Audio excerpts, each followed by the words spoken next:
Your competitors don't put you out of business. It's your customers. In 1999, Greg Greeley walked away from Sun Microsystems. Nobody around him could understand why. Greg, are you really leaving us at the top of our game to go to a bookseller? I sat down and read Jeff Bezos' letter to the public when Amazon went public. And it's very clear he articulates how he's going to run the company. He stayed 19 years. But Greg's drive started long before Amazon and a long way from it. He ended up going bankrupt just as I was going to college. I knew if I was going to get through university, I was going to need to do it on my own. 2 decades on, he was running 85% of Amazon's revenue. Then Bezos sent him away with a problem and asked him to come back with ideas. Greg, these are 5 really good ideas, but none of them are great. He said, what if we did all 5 of these things? That would feel like a great program. That program was Prime. Then he did it again at Airbnb, and now Greg Greeley is CEO of Simon & Schuster, a 102-year-old publisher, newly independent with AI arriving at the door. In this episode, why the hardest thing in business can be scaling a company that already works. Those periods of scaling from, a few $1 billion to, tens of billions of dollars is really hard. It's hard in every company. What he's telling his authors about AI. As much as people think of AI as a threat to traditional publishing, there's so much of AI that is a tailwind for us. It's going to be really helpful. And the test he runs on every person he hires. It only takes 2 questions, to dip in and find out. Greg, really welcome to High Net Purpose. Thank you. It's a real pleasure to be here. Thank you for taking the time today in your busy new role. We're going to start where we normally do, in asking the harder questions. So without the company attached, without the CEO, job title, etc., have you got an articulation of your purpose? Wow. I do actually, and it took me a while to get there, but I've really kind of aspired to help build great companies. And, somewhere while doing that, I realized that it really wasn't about building great companies, but it was about giving back to society more than you take by building great companies, but really building great companies that build great services or products for people. And I think that is a real interesting way of giving back in a form of contributing to building companies that serve people well. And when I say to people well, I mean not only the customers, the suppliers, the employees, the stakeholders. And there is, at least for me, something just very motivating about knowing that you're putting your energy into building something that is going to last beyond you. It could sound like that's a sort of a good CEO's explanation of their purpose, but it seems that is actually a deeper theme with you and the jobs that you've done over the years. Where do you think it started from? And also because you do have a history of putting yourself into difficult things. Yeah. You seem to be in businesses and companies at a point of major transformation. Where did that generate from? Yeah, boy, that sense of purpose about doing hard things, kind of rolling up your sleeves and jumping in while serving others. It probably, like most of our kind of influences, probably goes back to my childhood. Yeah. I grew up in a small farming community, and my father sold insurance to farmers. And if you're a farmer, you have to solve whatever problems are ahead of you, right? No matter what's thrown at you, bad weather, poor crop prices, machines that are breaking down. You very much have this mentality of we're going to work hard. We have a sense of purpose of what you're trying to deliver in the agriculture area. And then probably in my teen years where I got to not only work on farms, but started to work with entrepreneurs. My father ran a restaurant. Your father ran a restaurant? Yeah, he went from insurance to starting and opening restaurants. And which, by the way, is a very hard business. Yeah. Farming is hard. as is restaurant businesses. But both of them, you have this kind of founders, kind of this owner's mentality where you just need to get the work done. Yeah. And I found that very inspirational, and certainly that was a springboard for me and when I went into the corporate world. But do you remember that time in the family when your dad was taking that big decision to stop that job and start this new one, which I guess would have had some capital he needed to put in, and the whole family would have been pulled into it? Yeah, very much so. It was a big moment because, I think my father definitely had this kind of owner's mindset and this idea of like, as an insurance agent, you're serving others, but you're really, you aren't your own boss, or you don't have that much influence, highly regulated businesses.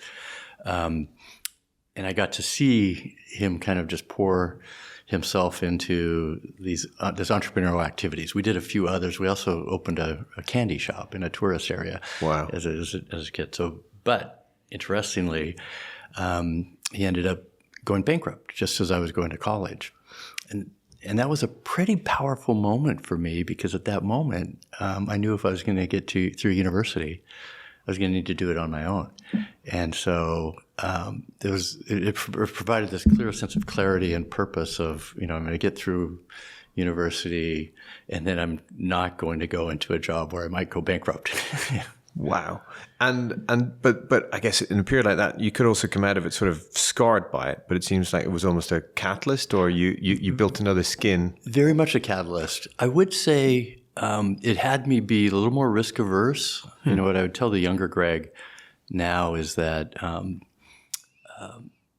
don't spend kind of 6-7 years building up academic credentials and in this kind of slower moving industries. I was in Aerospace. I worked for Boeing and McDonnell Douglas. By the way, I was very fortunate to have those jobs. They were amazing, but they were, more traditional, highly regulated, fairly slow moving. And I knew I wanted to be in the business of technology. I had that kind of hunger.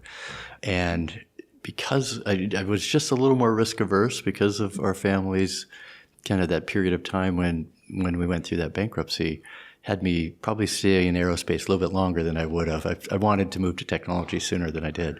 And the move to Amazon, was that something that just accidentally happened, or it was something you intentionally went after? I would say both. Okay. I had worked very intentionally, as I mentioned, and knowing I wanted to be in the business technology while still trying to provide a backstop, some kind of safety net. And so I found myself in the Bay Area in 1995. With an engineering degree, a computer systems degree, and an MBA in finance. And you couldn't not be pulled into technology at that moment. And so I was very fortunate. Went to a truly great company at the time, Sun Microsystems. And that was when I noticed that kind of the difference between an older 100-year-old company, global company like Boeing, McDonnell Douglas, United Airlines, where I'd worked, and a fast startup that was scaling really rapidly.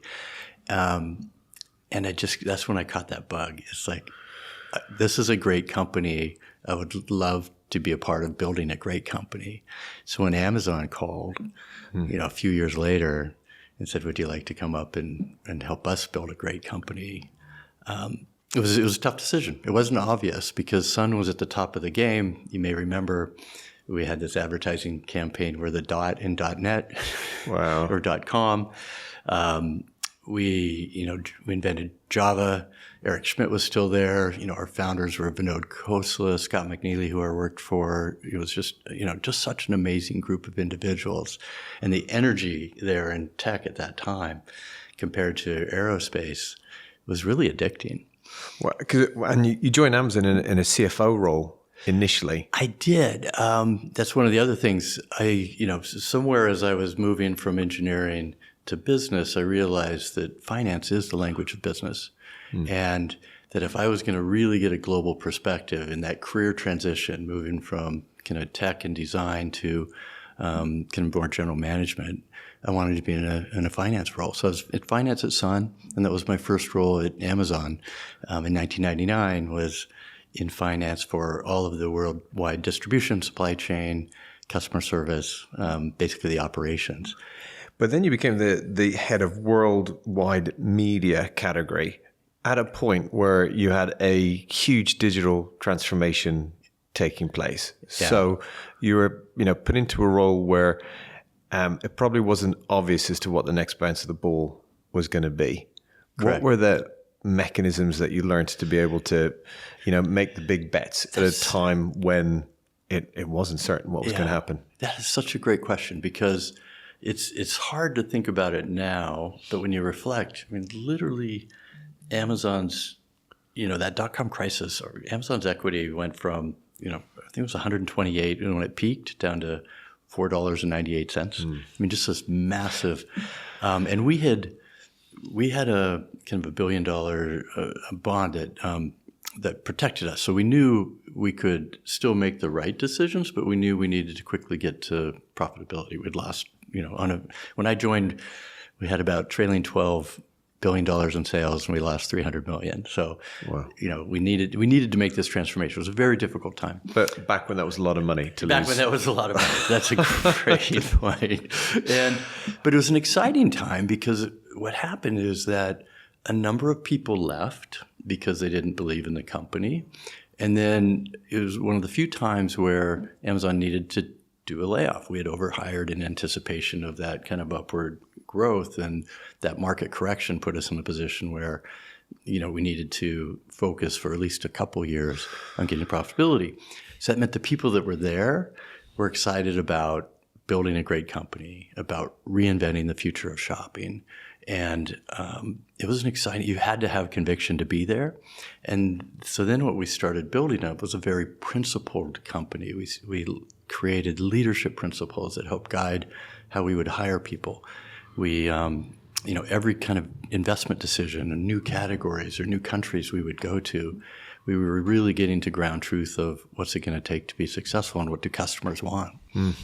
So, but what I'm trying to understand is that you are making bets on new ways to innovate, as a lot of the classical media, books, gaming, all the digital side was starting to change, and existing platforms were dissolving underneath. Yeah.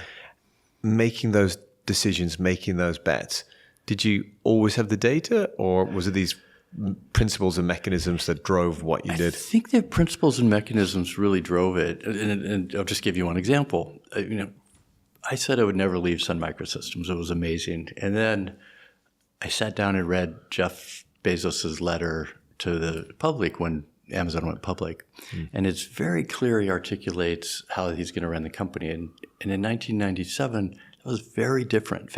Tech founders usually weren't staying on as CEOs, and they usually weren't writing letters that said, we're going to ignore all of the Wall Street measurements. We're going to not pay attention to GAAP accounting. We're going to focus on cash flow. We're going to make really big bets, and we're going to be maniacally focused on customers. So having those principles through this kind of massive transformation period, not only for the company, but for the industry, was very powerful. And we leaned on that. And so that helped us go through things like, wow, if books, music, and video are going to, half of them are going to be, online and digital in the next 10 to 15 years, we need to make some investments that allow us to lead that transition, not be a victim of it. So it's quite story the time that Amazon launched Prime. Yes. So that's probably an example of where there's plenty of smart people in the building thought it was reckless and the wrong thing to do. Can you talk us through that moment when you had to trust your instinct on launching Prime? Well, I think, and there's a prelude to that where, if you sit back and you're always viewing things through a customer's eyes and a customer mindset. This is what I think great founders do. This is what companies that have a founder's mentality do, is they really are like frontline obsessed, trying to figure out how are we going to serve our customers? Because ultimately, your competitors don't put you out of business. It's your customers. Or the lack of customers. So the prelude was, we knew that paying for shipping was a friction for getting people to shift their shopping behaviors from offline to online. but it was super expensive, particularly for a company that's losing $300 million a year. The idea of giving away, or not covering those costs was a hard one to justify. And so I was super fortunate. I was in a discussion with Jeff Bezos, our CEO, and Warren Jensen, our CFO at the time, and they were hotly debating, whether it made sense for us to do free shipping. And I came up with the idea that, well, there's a new type of shipping. We could do a slower shipping that would kind of differentiate our price-sensitive customers from our time-sensitive customers, so that we could offer, basically offer free shipping, but it wouldn't, absolutely be 100% of our selection. That proved to be very successful. This was 2001. And when I took over the media business, as you mentioned, in 2004, I was very excited to present kind of my first annual plan for the year. I was like, how we were going to, I was managing 85% of the company's revenue, and I was very focused on, how we were going to drive the media side of our businesses forward. And Jeff, to his credit, kind of was flipping through my operating plan and said, do you realize that now more than 50% of our customers are using this slow Super Saver shipping? We called it Super Saver delivery in the UK. And I was like, yeah. And to be honest, I was very proud of that, because this is one of my ideas. And this is, Jeff in his kind of ultimate wisdom said, so congratulations, I loved your idea 3 years ago, but now you have half of our customers using our worst experience.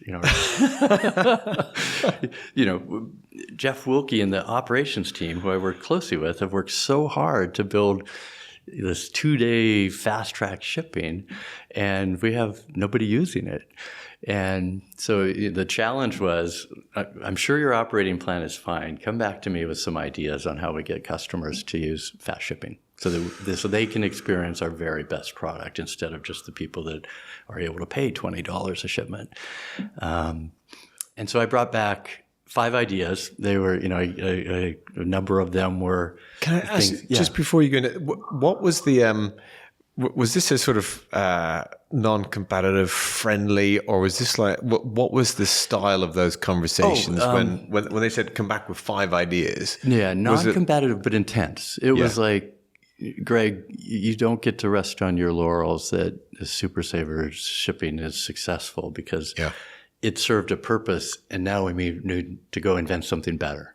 We need to move beyond it. And there was a sense of urgency. Because Jeff actually emailed me that weekend, said, how's those proposals coming?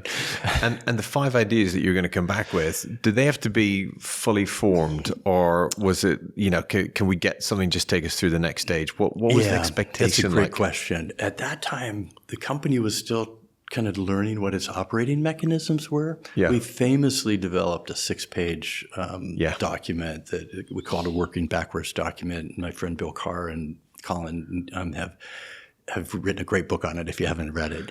But these 6 pages were these 6 pages, Chris, this was just on the cusp of that. I did bring a multi-page proposal, but it was more numbers than words. Okay. And as we've evolved that process, we got to, you really need to be able to articulate your narrative. So you caught that particular time frame was just in that transition of what we call the working backwards process, which was, one of the many mechanisms Amazon put in place so that it would remain a great company even when leaders, including Jeff Bezos, stepped aside. This working backwards is like a future media release on the front of the 6-pager, and then building each page in terms of what the idea was, how it was going to operationally work, the financials, etc. Yeah. The idea with working backwards, which again evolved over 2 or 3 years, was start with a press release that articulates in one paragraph what the customer experience is. Yeah. Because if you can't crisply articulate in that short of message something that you would read in the newspaper about what the customer value is, you either haven't thought about it well enough, or you're actually not creating real customer value. So jumping back to your question on kind of the intensity of that, it was intense. We knew that the future meant that we needed to continue to evolve the customer experience. So, I said I would bring back some ideas. As I mentioned, Jeff even emailed me over the weekend. I was trying to find that combination of what's a great idea that we could afford and that would innovate. I thought of some new payment mechanisms where maybe you would get a free upgrade if you used a certain payment mechanism. I thought about a loyalty program where if you purchased a certain number of items, you would get an upgrade to a standard shipping, or free standard or free 2-day. Also included a membership program, which at the time looked a little bit like a copycat because it was Barnes & Noble had a pay $35, get 10% off. And I call those discount programs. I find them kind of distasteful. But I did have in there a paid program. And Jeff, to his credit, when we sat down and reviewed them, he said, well, Greg, these are 5 really good ideas. And then he said, but none of them are great. And he said, what if we did all 5 of these things? That would feel like a great program. And the interesting part was we had just broken even as a company. And, having been a finance leader and then moved to general management, this was one where, I was mindful that if we were going to do all 5, we could be betting $200, $300, $400 million to fund that program annually. And so I said, Jeff, I will bring you back that proposal. And the team and I worked on it really hard for a couple of weeks, trying to make the finances work. And the reality is they never did. We ended up saying, we're going to build a customer experience, a program that customers will love. And, when we finally sat down, Jeff agreed, yes, this is the program. We stitched together those pieces I talked about. It didn't work financially. No, we still, even when we launched it, if you go read the launch letter we wrote, Jeff and I kind of iterated back and forth on it. We have a sentence in there where we're very clear. It's like, we know this doesn't work in the short term, but we're looking to buy, to earn customers' trust in the long term. And that will hopefully get them doing more shopping on Amazon. Wow. Now, there was, like every bet, there was certain sensitivities that we needed to be mindful of. Yeah. Was, of course, your heavy eaters are going to jump in and buy that program immediately, right? If you were already paying $79 in shipping a year, you're gonna opt in. And so we needed to make the program work on the people that were both heavy eaters and those that were new to Amazon. So you mentioned earlier, you commented that building the team and the principles around that. What have you learned about building these teams? Because a lot of the sort of the feedback, and you can see the commentary online, is from people that you worked with before who hold you in super high esteem. But what did you learn about being able to look beyond the CV to find the right talent? Yeah, this is a great question, particularly for someone that, if you look at my CV and asked me to step into any of those roles that I had, I wouldn't have been qualified for them, right? An engineer with a computer systems degree, as a divisional CFO of a public company. And so one of the first things you knew, if you were going to work in a company like Amazon, or frankly, Airbnb, OpenTrons, Thrasio, some of the other companies that I've helped lead, you need to be a fast learner. You need to be curious. You need to be able to question the status quo. And it's much more about hiring somebody that can think big. They can still pay attention to the details, but they can think big and they can manage uncertainty, right? Because in these kind of growth, has a growth mindset. And so at Amazon, we were very fortunate that we could attract, truly great talent that fit those parameters. And then, layer that in with look, we're here to work hard, but we're still going to have fun and we're going to make history. There's this component. But how did you test or identify it? Because lots of people will say they've got a growth mindset and all of those good things, and they're good team players and they focus on the detail, but also the big picture. What very much about the kind of the experience interview, right? When you're in that interview and someone says, yeah, I build a certain tech product or I build a certain process, it only takes 2 questions, to dip in and find out, were they actually an observer?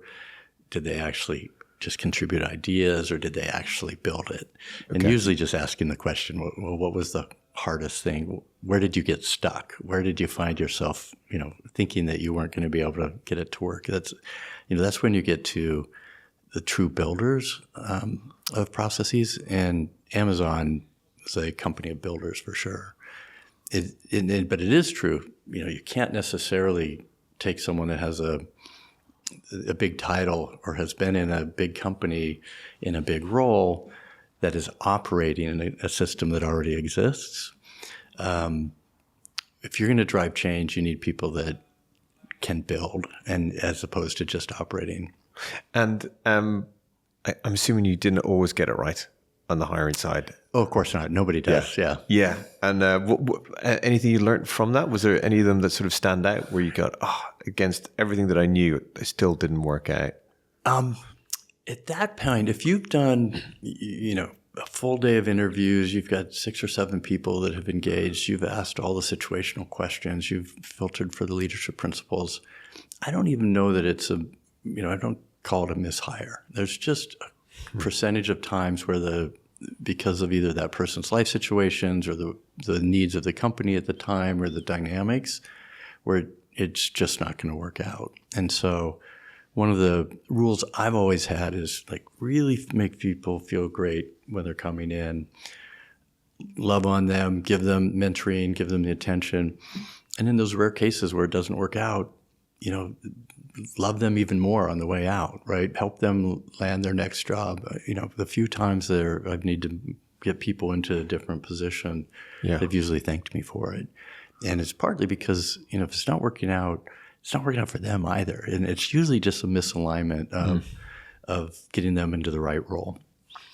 So when you left Amazon, you could have easily have retired, even though you would have been quite young. But what was it that's driven you afterwards? Were you afraid if you stopped, or was it the curiosity, or what brings you back again? Yeah, it's definitely curiosity. Okay. It's when I talk about back to our purpose, when I left Sun to go to Amazon and realized I really did get to help build a great company. Yeah. And the irony, when I left Sun, Microsystems, the CFO called me in and said, "Greg, are you really leaving us at the top of our game to go to a bookseller?" I mean, he was just stymied.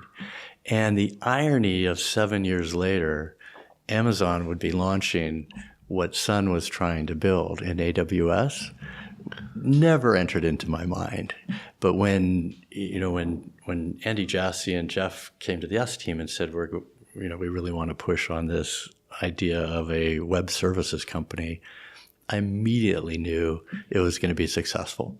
I knew because of the team we had, the way the company thought, and the fact that when I was at Sun Microsystems, we had that vision. And, just because of the situation with Sun, having then purchased by Oracle, they were no longer pursuing it. So it was a fun time for Amazon to go build on the infrastructure that they'd built for themselves. But going back to that, because as I mentioned, you could have sailed the boat out, So out into the bay in Seattle and did something else. But so it was very different. I didn't want to leave. I wasn't looking to leave in 2018. I was offered the CEO of a very kind of well-known public company now, and it would have been a competitor to Amazon. Wow. And, after almost 19 years, I said, I will not take that job without at least getting permission from kind of the 3 people, Jeff Bezos, Jeff Wilkie, and Diego Piacentini, who had mentored me so much. But then an opportunity came up at Airbnb, and this idea of going back in time to a company that looked a lot like Amazon looked like in 2001, where this massive growth, they had this big ambitions to be what we called the Amazon of travel. Yeah. It was very appealing, and it also allowed me to do work to kind of test my skills outside of a finally kind of tuned and finally honed Amazon experience. I knew if I had stayed on, I was going to run Whole Foods, and I knew that I would do the same playbook that I knew really, really well and recruit the same people. And so the Airbnb was much more about testing myself as well as stepping into what was just an amazing opportunity at that moment in time for Airbnb. Any big takeaways from that period at Airbnb? Those periods of scaling from, a few $1 billion to, tens of billions of dollars is really hard. It's hard in every company. Yeah. That's probably, it doesn't matter if it's a software only company, candidly, as we talk about AI companies, it is still a lot of work. It takes a lot of insight. It takes, people thinking with real conviction about where things could go wrong. You've heard John Dare, the paranoid only survive. You just need to be paranoid and you need to work hard. I don't think there's any way around it. So when Simon & Schuster came knocking, can you remember the moment when you said, go, I'll do it? I do, because again, as you mentioned, I had this opportunity to do 2 amazing startups. One included a restructuring, which was also a new experience for me. It was taking what I called a gap year or sabbatical. And by the way, when those opportunities present themselves, I always tell people they should do it. There's something really helpful to be able to take, 6 months to a year off and really deeply think about what you want to do next. And you took that time fully off? Fully off. Well, my partner and I run a small VC, Rob Eldridge of Tapas Capital. We've, placed a number of investments, in fact, 2 in the AI space that recently got acquired by NVIDIA. So because I was also interested, now that I've done big company scaling, small company startups, is VC interesting? And I found, for at least me, I get way more energy out of leading a team of 1,000 to 2,000 people that are uncertain about the future. They know they need to drive change, or looking for kind of guidance on how to do that, how to give themselves the permission to drive change. So, as much as most people expected me to go into AI roles, going back to publishing was actually something that was very appealing. Some of my colleagues said it's very poetic that I go back to an industry that I helped disrupt 20 years ago. And what has drawn you into that industry? So very much the mindset of, publishing has been around for centuries, actually, millennial. And this idea of helping authors bring their great ideas, their great stories, putting that through a curation that then delivers that into the hands and hearts and minds of readers is just very powerful. It's something that has been, or like I mentioned, around for hundreds of years. Even before Gutenberg, people were thinking about how to get the stories and ideas into the hearts and minds of readers. And everything between that is a value chain. And I think it's really important to society that we continue to find mechanisms to distribute these works that help people kind of question their thinking, think about new ideas, new stories, for me, growing up in a farming community, books were my window to the rest of the world. And so in an industry that has a lot of transition upon it, it's actually a wonderful time to be a part of publishing. And this particular business as well, where it's got its long storied history and it's had some of the great authors, Hemingway, Scott Fitzgerald, and more, and it's got over 100 years of history, but also this period where it's come out of a larger media conglomerate and become independent again, but one of the top 5. But the industry is facing the headwinds of AI, et cetera, coming through. So again, you're putting yourself into this sort of quite difficult seat at a difficult time, or does it not feel that way? Does it feel like a time of opportunity as well as threat? Well, anytime you step into a 100-year-old company, it's an amazing history. I mean, I wake up every day thinking, how do I continue to make myself and every employee in the company think more like a founder? How do we become Simon & Schuster? And because founders have a different way of viewing opportunities and challenges.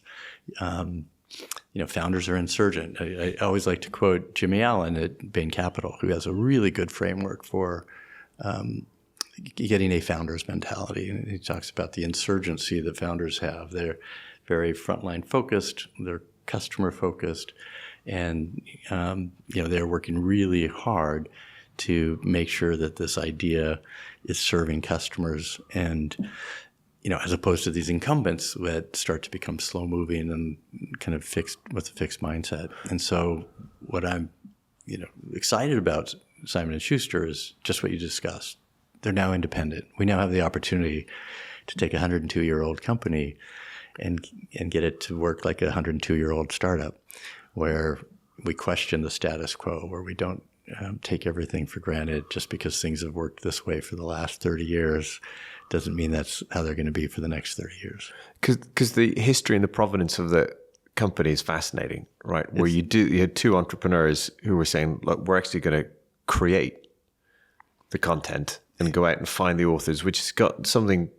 There are parallels with your time at Amazon when you started doing self-publishing and all the rest of it. Yeah. When Simon & Schuster, when they started the company, they started with crossword puzzles. They identified this need where people were only doing crossword puzzles in the newspapers, and they decided to make those into books. And so you think of that thread of an idea, and then they just continued to, drive change, continued to evolve that business model. Like you mentioned, when I took over the media business at Amazon, it became very obvious that there was a long tail of books that people could no longer buy. Either they'd gone out of print, or you couldn't afford to do an offset print run. And so, and we didn't necessarily want to build, many fulfillment centers to store books that may or may not sell over the next 5 to 10 years. So I was very intentional in identifying the opportunity of let's put print on demand inside Amazon's warehouse. And when I was doing that is when I realized there was this huge community of authors that couldn't get published through traditional publishing. And, a few of them would pay $10,000 or $20,000 to get themselves self-published. In the industry called it vanity publishing. It was kind of a negative kind of aspect. And so as we had print on demand in our warehouse at Amazon, I thought, why don't we put a front end on that and allow customers to sell their books on Amazon? We launched it originally as CreateSpace, and then in parallel, we built a digital version and combined them. So CreateSpace became part of Kindle Direct Publishing. So how do you think about the culture that you're bringing from previous organizations that you've led to this next chapter at Simon & Schuster? It's a really interesting question because, as I mentioned, the first 10 years of my career were in these 80 to 100-year-old global companies that were very slow-moving, highly regulated, necessarily, when you think about aerospace and manufacturing at the time, to me seeing how a founder-led company like Sun Microsystems could move really quickly and reinvent the way we do work. And now I'm going back to a 100-year-old global company. And for me, it's super exciting. I mean, the history of Simon & Schuster is so fantastic. The storied kind of brand, the backlist of catalog, the new authors that we have. It's really an exciting company, but of course it is, has some fairly mature business processes. And I actually feel we embrace those. The core business is working well. We're going to continue to support that. It's one where, we're going to continue to give people permission to build upon the successes they've had within Simon & Schuster. But then we're also going to give people permission to start kind of pushing the envelope of trying new things, experimenting with new ways of delivering content, ways of supporting our authors, different ways of different business models even. Because, as much as people think of AI as a threat to traditional publishing, there's so much of AI that is a tailwind for us. It's going to be really helpful in how we help authors develop their works and get those kind of into the hands of readers. I think there's a lot of innovation that we can do. Because I guess editors and authors will be anxious at a time like this as they see AI getting more powerful.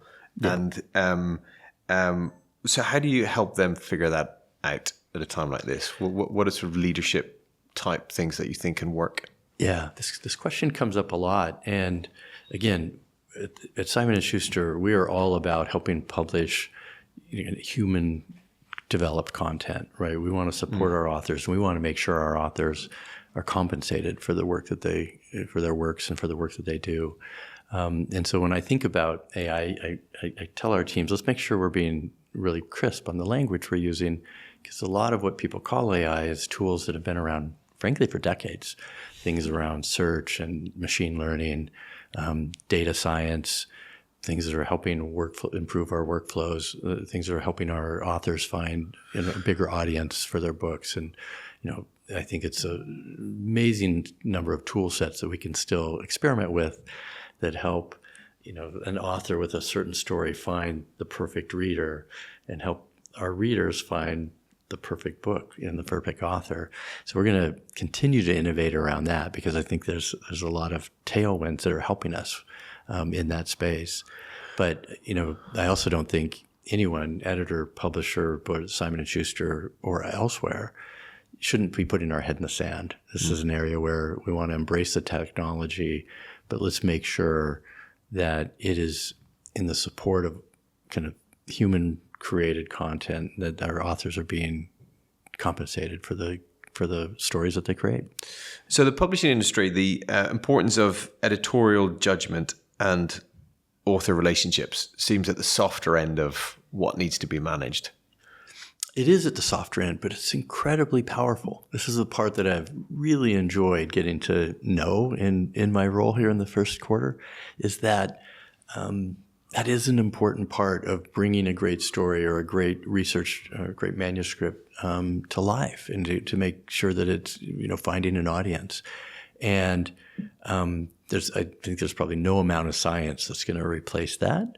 The tools that I see being super beneficial for that are some of them may be called AI workflows.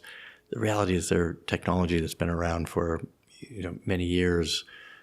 Data science, machine learning, some statistical tools. They help us both in the development of the manuscript, as you put it through the publishing engine, as well as the post-production work. But I don't think we're going to replace that human element of an editor and their publisher and the author working together to develop a truly great kind of work that we can then deliver to customers. Is there a chance that in an AI world that this, authenticity has a premium? I absolutely think so. Yeah. There will. I absolutely think, people like to hear and read human stories and the human insights, the experiences that go into it are stuff that the quality that we put in a highly curated work, customers will notice. So coming to sort of final stages of our conversation, but when you've done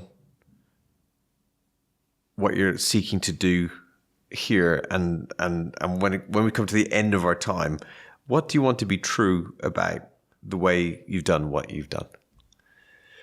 Oh, interesting. I want people to look back and acknowledge that I was a builder, that I helped great leaders achieve kind of outsized results in helping serve customers and helping serve society, frankly. And we do that, again, for me, my purpose is around building companies, great companies that are enduring, to build great products and services that are enduring. But you still do that with people. And so, I've been very fortunate in where we've had the most breakout successes. It's usually because we've built a great team, and teams that would support each other, teams that would challenge each other, people that would be very direct, maybe even have radical candor, but do it in a empathetic way, do it in a way that was respectful, and do it in a way that was of really high integrity. And I think, so far I've been very fortunate in the vast majority of my ventures, be it, creating the first in-seat video at United Airlines, to helping support an author publish their first book. There's opportunities to deliver on that. So how do you remain healthy yourself with all of the demands that you have across your current role and the previous ones in your time at Amazon? Yeah. one is staying centered. Family is a really important part of my existence. Both I grew up with a family that worked hard, but we were very tight, and we supported, an even larger extended family. And so I'm very fortunate that I have an amazing wife, 3 amazing daughters, who 2 of them are now married, and I have 3 grandkids. And it's one where, we are very intentional about family time, kind of carving out those moments where we can really spend quality time together across a variety of topics. I'm also very intentional about, trying to eat well, exercise, but the exercise part I've always felt is much more fun if you're doing something you enjoy. Early in my career, I was playing basketball until my knees gave out. I switched to bicycling, and I just absolutely enjoy long bike trips. In terms of finding intentionality of the time that you've got with the family, have you learned anything about that? How you can create that? Yeah, we leaned into, having lived in Europe for 6 years, in a country where we didn't, most of our family didn't speak the local language. It forced us to invent some family traditions. And I always encourage people to find some tradition that you can anchor on, because it gives you a shared language. It gives you something to look forward to. One of ours is called the Greeley Film Festival. After I had launched our original film on demand business at Amazon, it meant going to Sundance Film Festival.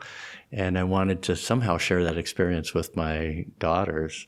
And we found ourselves in one weekend in Luxembourg on a rainy day with no plans. And so I pulled out 6 DVDs, and we watched them, we ranked them, we declared a winner, and that has turned into this decades-long annual event where we pick a genre and everybody submits a candidate, and we measure that and declare a winner each year. And you've got some of these traditions in the workplace too, right? On Groundhog Day? Yes. I having always worked for global companies, and being a real fan of local cultures, I've been fortunate over the last 20 years to, lead teams that were also interested in, well, I work in the U.S., I've heard of Groundhog Day, but I've never heard about Crepe Day in France. They're the same day. And, I think usually on February 2nd, when I'm out there, not only acknowledging that it's Groundhog Day, I'm encouraging everyone to flip a crepe with a coin in their hand. So I don't know if you know the tradition there, but it's about prosperity. If you can land the crepe without dropping it on the floor, you're going to have a prosperous year. Okay. And I find, from every country that I've done work in, had teams in, I've always tried to honor them by highlighting at least one of their local cultures. Love it. What a lovely way to end our conversation. Thank you for the time that you've taken today with us, and the stories and the learnings that you've shared. I almost want to fast forward 12 months from now to see how you've continued to build and what you do at Simon & Schuster during this super exciting period for the business. Thank you for the time. Yep, my pleasure. All content of High Net Purpose is provided as general information only. It does not constitute any advice, recommendation, or representations, and is not intended to influence listeners or users into making any specific investments or any other decisions. Please be aware that guests and presenters on High Net Purpose may have investments in any of the topics or products being discussed. Their reviews and opinions are their own and should not be taken as endorsements or financial advice. Before making financial decisions, we strongly recommend seeking advice from a qualified financial professional. This podcast may not be copied, reproduced, further distributed, or published in whole or part.